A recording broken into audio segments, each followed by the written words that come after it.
یہ مبارک مہینہ رحمت اور برکت والا مہینہ خوش نصیب بندوں کو زندگی کے اندر نصیب ہوتا ہے۔ میرے دوستو، اللہ رب العزت نے اپنی بخشش اور مغفرت کے دریا بہا دیے ہیں رمضان کے اندر۔ گیا گزرا انسان بھی اگر رمضان المبارک میں تھوڑا بہت بھی عمل کر لے تو اس کے بھی پچھلے سارے گناہ اللہ معاف فرما دیتے ہیں۔ بڑی رحمت اور مغفرت کا مہینہ ہے۔ قرآن مجید فرقان حمید کی وہ آیت مبارکہ جس میں اللہ رب العزت نے روزے کی فرضیت کا اعلان کیا، اس میں اللہ رب العزت نے ایمان والوں سے خطاب کیا۔ میرے دوستو، یہ بڑی خوش قسمتی ہے کہ اللہ رب العزت قرآن مجید میں براہ راست کلمہ پڑھنے والے مومن مسلمانوں سے خطاب فرمائیں گے۔ اللہ رب العزت فرماتے ہیں، یا ایھا الذین آمنوا، اے ایمان والو، کتب علیکم الصیام، تم پر روزے فرض کر دیے گئے ہیں۔ آگے اللہ رب العزت نے ترغیب دی، حالانکہ وہ مالک ہے، جو چاہے اپنے بندوں کو حکم دے سکتا ہے، وہ اس کا حق ہے۔ وہ خالق بھی ہے، انسان کا پیدا کرنے والا خالق بھی ہے، اور انسان کی تمام ضرورتوں کو پورا کرنے والا الہ اور معبود بھی ہے۔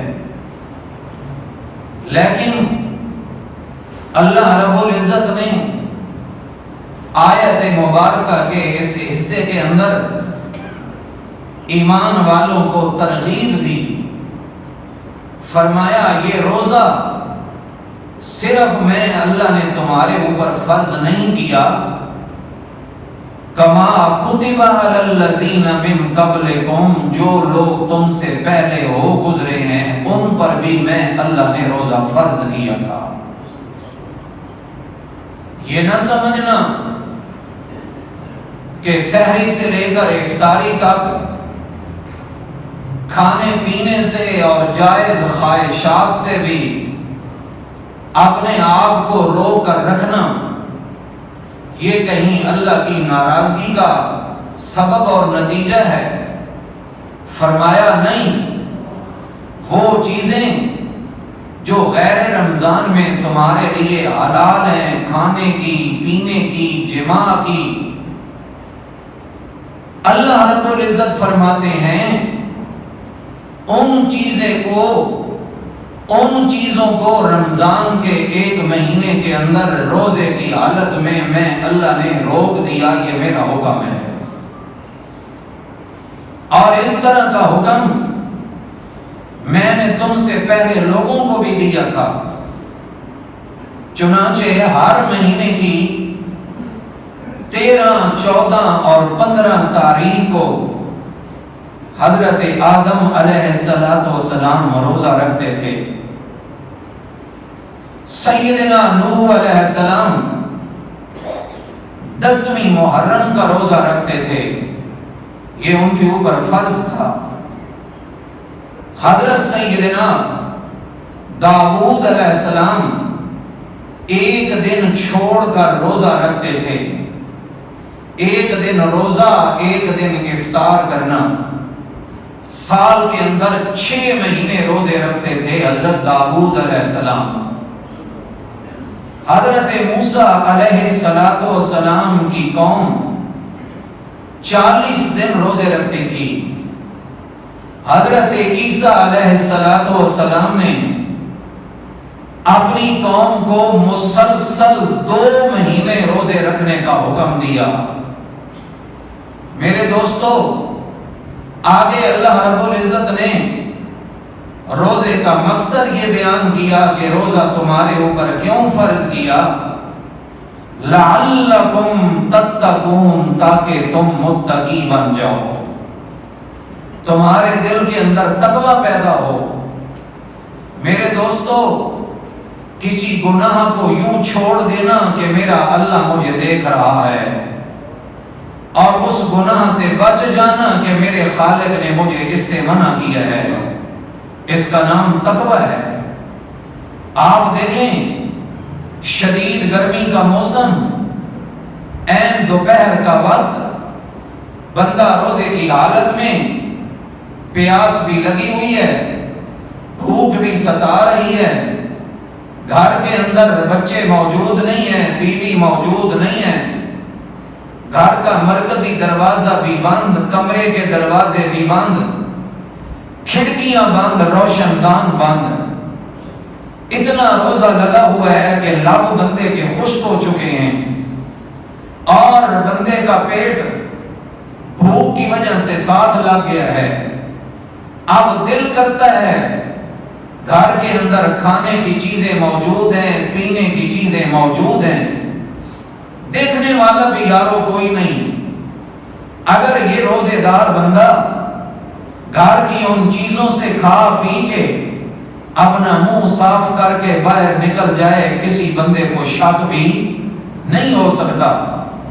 لیکن میرے دوستو، تنہائی کے ملنے کے باوجود، خلوت کے پانے کے باوجود، کھانے پینے کی مرغوب چیزوں کے موجود ہونے کے باوجود، بندہ اگر اپنے آپ کو کھانے پینے سے روک کے رکھتا ہے تو اس تصور کے ساتھ کہ مانا کہ میری بیوی مجھے نہیں دیکھ رہی، مانا کہ میرے بچے مجھے نہیں دیکھ رہے، مانا کہ میرے محلے والے مجھے نہیں دیکھ رہے، مانا کہ مسجد کے امام صاحب مجھے نہیں دیکھ رہے، لیکن میں اگر کسی 7 کمروں والے دروازے بند کر کے تنہائی اور خلوت میں چلا جاؤں، میرا اللہ مجھے دیکھ رہا ہے۔ کون دیکھ رہا ہے؟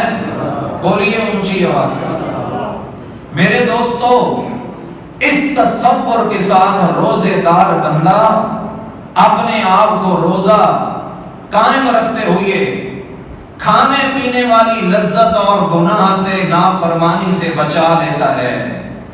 اس لیے تو حدیث قدسی ہے، اللہ رب العزت نے فرمایا، الصوم لی وانا اجزی بہ وفی روایت انا اجزا بہ، کہ روزہ صرف میرے لیے ہے اور قیامت کے دن روزے کا بدلہ اور جزا بھی میں اللہ خود دوں گا۔ میرے دوستو، یہ اللہ نے جو اعلان فرمایا کہ میں روزے کی جزا، روزے کا ثواب، روزے کا بدلہ میں اللہ کریم خود دوں گا، میرے دوستو آپ سمجھیں کہ وہ احکم الحاکمین، بادشاہوں کا بادشاہ جب دے گا تو پھر اپنی شان کے مطابق عطا کرے گا۔ اس لیے قیامت کے دن فرشتوں کو حکم ہوگا، اس نمازی کو اتنا دے دو، حاجی کو اتنا دے دو، سخی کو اتنا دے دو، یہ حسن سلوک کرنے والے کو اتنا دے دو، اخلاق والے کو اتنا دے دو۔ لیکن میرے دوستو، جب باری آئے گی روزے داروں کی، اللہ پاک فرمائیں گے ان کو میرے پاس بھیج دو، روزے داروں کو میں اپنی شان کے مطابق عطا کروں گا۔ یہ کتنا بڑا مہینہ ہے رحمت والا، یہ کتنا بڑا مہینہ ہے برکت والا۔ حضور علیہ الصلوۃ والسلام نے رمضان سے پہلے ایک خطبہ ارشاد فرمایا۔ حضرت سیدنا سلمان فارسی رضی اللہ تعالی عنہ فرماتے ہیں کہ آپ صلی اللہ علیہ وسلم نے رمضان کے متعلق ایک خطبہ دیا جس کو استقبالیہ خطبہ بھی کہا جاتا ہے، استقبال رمضان کے حوالے سے۔ آپ صلی اللہ علیہ وسلم نے صحابہ کو جمع کر کے فرمایا، یا ایھا الناس، اے لوگو، قد اظلکم شہر عظیم،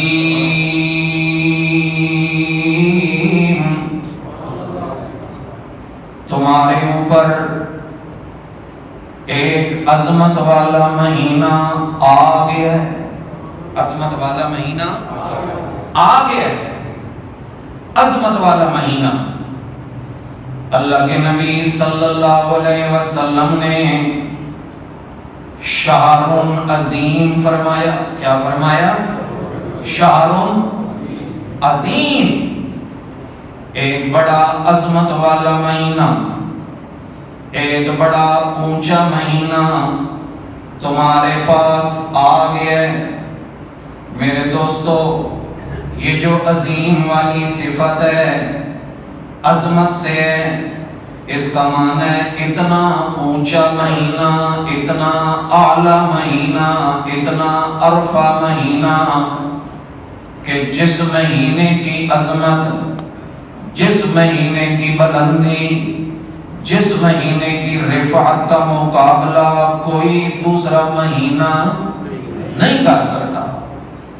اللہ کے نبی صلی اللہ علیہ وسلم نے فرمایا، لوگو قد اظلکم شہر عظیم،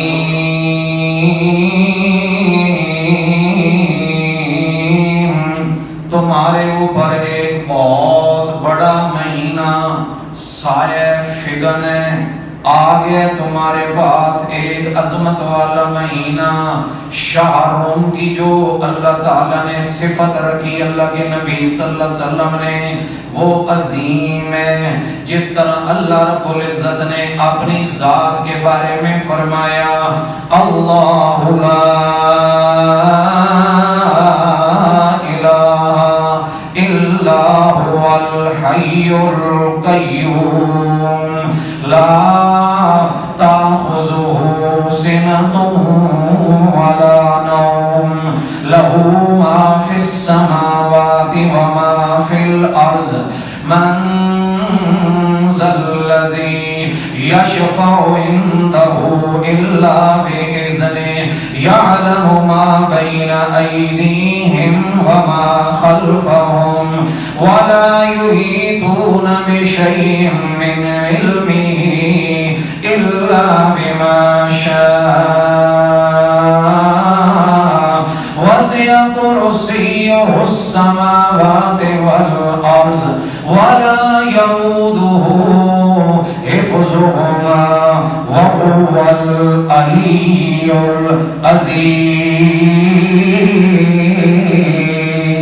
العظيم۔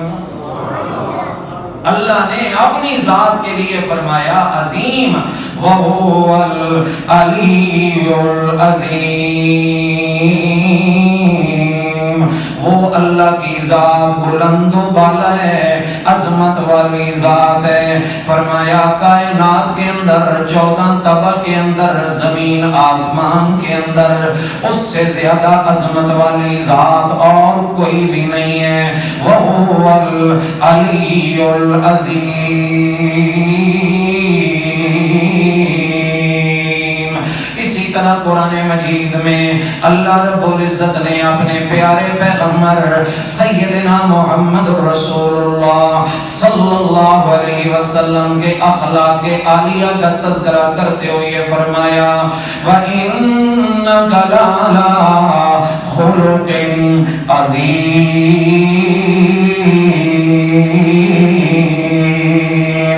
اے میرے پیارے محبوب صلی اللہ علیہ وسلم، ہم نے آپ کو اخلاق کے اعلیٰ درجے پہ فائز کیا ہے، ہم نے آپ کو اخلاق عظیم عطا فرمائے ہیں۔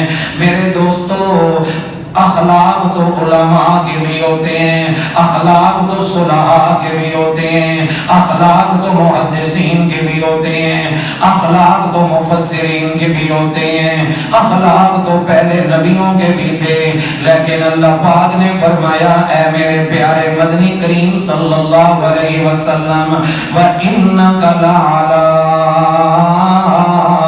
خُلُقٍ عَظِيمٍ، جس اخلاق کے اعلیٰ درجے پہ میرا محمد رسول اللہ صلی اللہ علیہ وسلم فائز ہیں. فرمایا اس اخلاق کے درجے کو نہ پہلوں میں سے کوئی پہنچ سکتا ہے نہ بعد والوں میں سے کوئی پہنچ سکتا ہے. آپ دیکھیں عظیم والی صفت کیسے استعمال کی اور کس طرح اللہ رب العزت نے بیان کی. اسی طرح اللہ نے گناہوں کا ذکر کیا قرآن مجید میں. کوئی چھوٹا گناہ کوئی بڑا گناہ، لیکن جو سب سے بڑا گناہ ہے اس گناہ کے بارے میں اللہ رب العزت نے ارشاد فرمایا ان الشرک لظلم عظیم.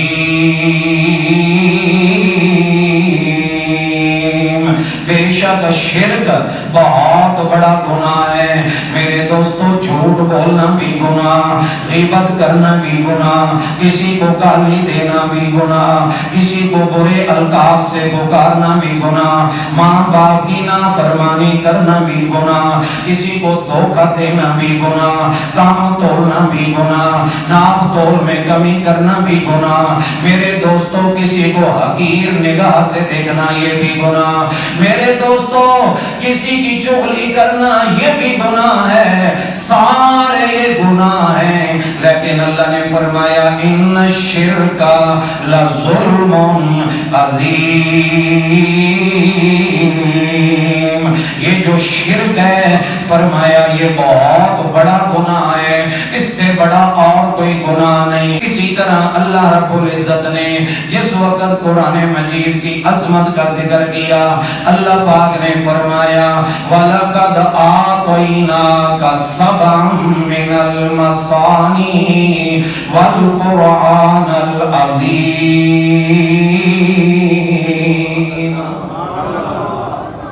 یہ سارے عظیم جمع کر دیے گئے.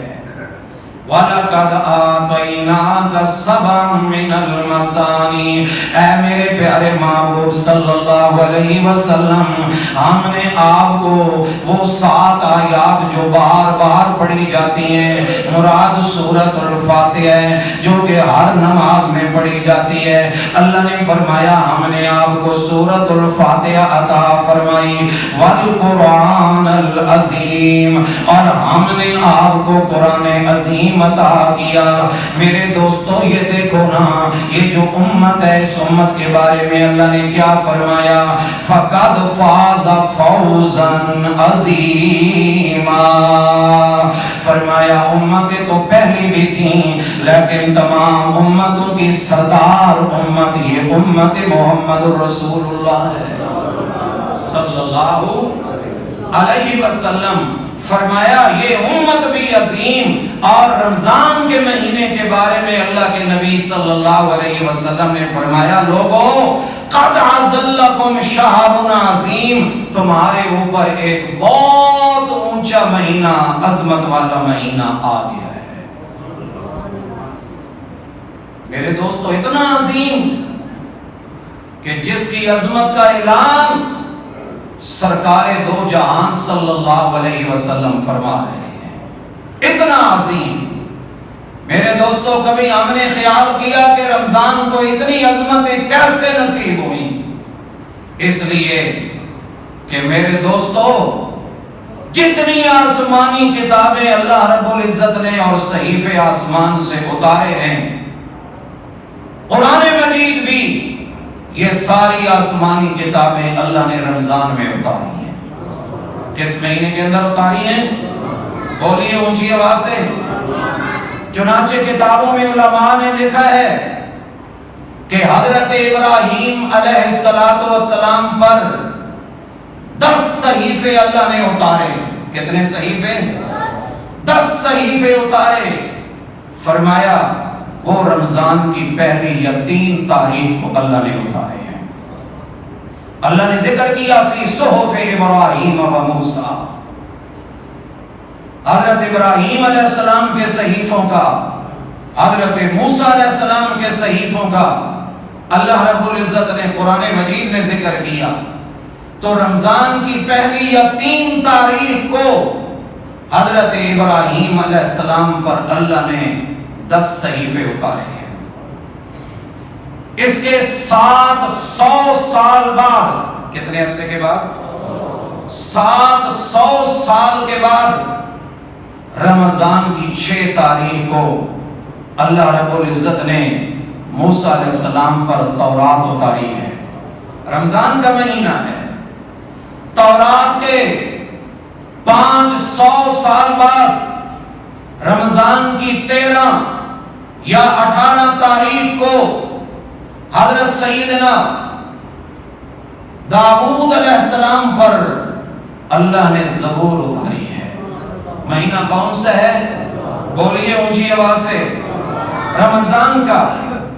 زبور کے 1200 سال بعد رمضان کی 18 تاریخ کو حضرت عیسیٰ علیہ السلام پر اللہ نے انجیل اتاری ہے، اور انجیل کے 620 سال بعد اللہ رب العزت نے اپنے پیارے پیغمبر سیدنا محمد مصطفیٰ صلی اللہ علیہ وسلم پہ قرآن اتارا ہے۔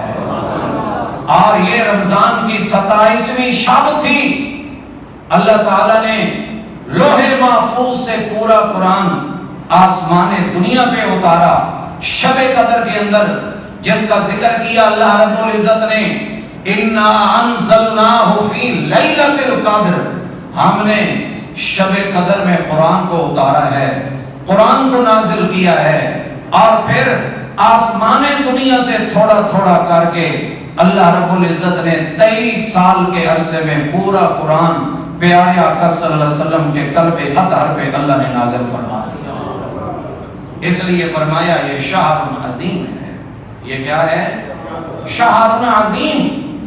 حضور علیہ السلام نے اپنے اس استقبالیہ خطبے کے اندر رمضان کی عظمت کا بیان فرمایا، لوگوں قدر کرو کہ کتنا بڑا مہینہ تمہارے پاس آ چکا ہے۔ میرے دوستو، جس کی شخصیت جتنی بڑی ہوتی ہے عام طور پر اس کی ریسپیکٹ بھی اتنی زیادہ ہوتی ہے۔ اللہ کے نبی صلی اللہ علیہ وسلم نے جو فرمایا شہر عظیم، یہ رمضان بہت بڑا مہینہ ہے، گویا کہ رمضان سے پہلے خبردار کیا کہ اس مہینے کی قدر کے لیے ابھی سے تیاری کر لو۔ اللہ ہم سب کو اس مہینے کی قدر کرنے کی توفیق عطا فرمائے۔ اونچی آواز سے کہتا ہوں، اللہ کے نبی صلی اللہ علیہ وسلم نے فرمایا شہر رحمتون، شہر رحمتون، یہ مہینہ اللہ کی رحمت کا مہینہ ہے، اللہ کی رحمت کا۔ میرے دوستو، رمضان کی راتیں ہوں تب بھی اللہ کی رحمت برس رہی ہوتی ہے، رمضان کا دن ہو تب بھی اللہ کی رحمت برس رہی ہوتی ہے۔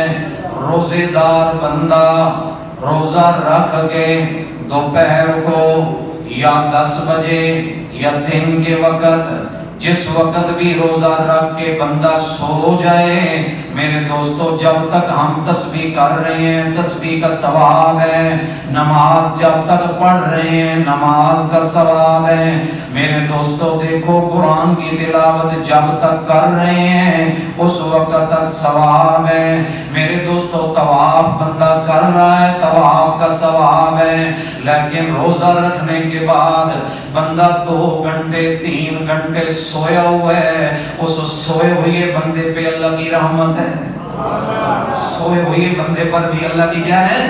اونچی آواز سے رحمت ہے۔ روزہ رکھ کے بندہ تجارت کر رہا ہے، اللہ کی رحمت ہے۔ فرمایا بندہ کاروبار کر رہا ہے، اللہ کی رحمت ہے۔ روزہ رکھنے کے بعد بندہ کھیتی باڑی کر رہا ہے، اللہ کی رحمت ہے۔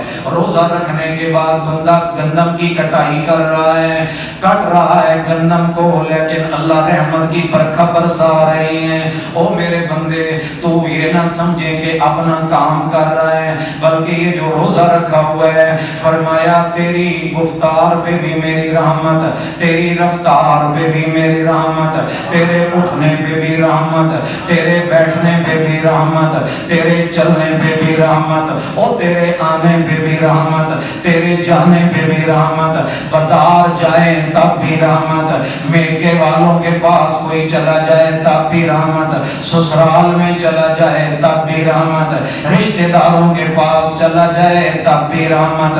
فرمایا یہ میری رحمت کا مہینہ ہے۔ اونچی آواز سے کہہ دیں یہ کون سا مہینہ؟ شہر عظیم. اللہ کے نبی صلی اللہ علیہ وسلم نے فرمایا لوگو شہر مبارکون، یہ برکت والا مہینہ ہے. میرے دوستو اطباء بھی، حکماء بھی، ڈاکٹر بھی یہ بات پوری تصدیق کے ساتھ عام کر چکے ہیں، پبلک میں آ چکی ہے کہ جو بندہ رمضان کا روزہ صحیح طریقے کے ساتھ رکھتا ہے اللہ رب العزت پورے سال کے لیے اس کو اتنا فٹ کر دیتے ہیں کہ بیماریاں بندے کے قریب نہیں آ سکتی. کیوں؟ اس لیے کہ رمضان جو ہے یہ روزہ رکھنے سے صحت کے اندر اللہ برکت ڈال دیتے ہیں.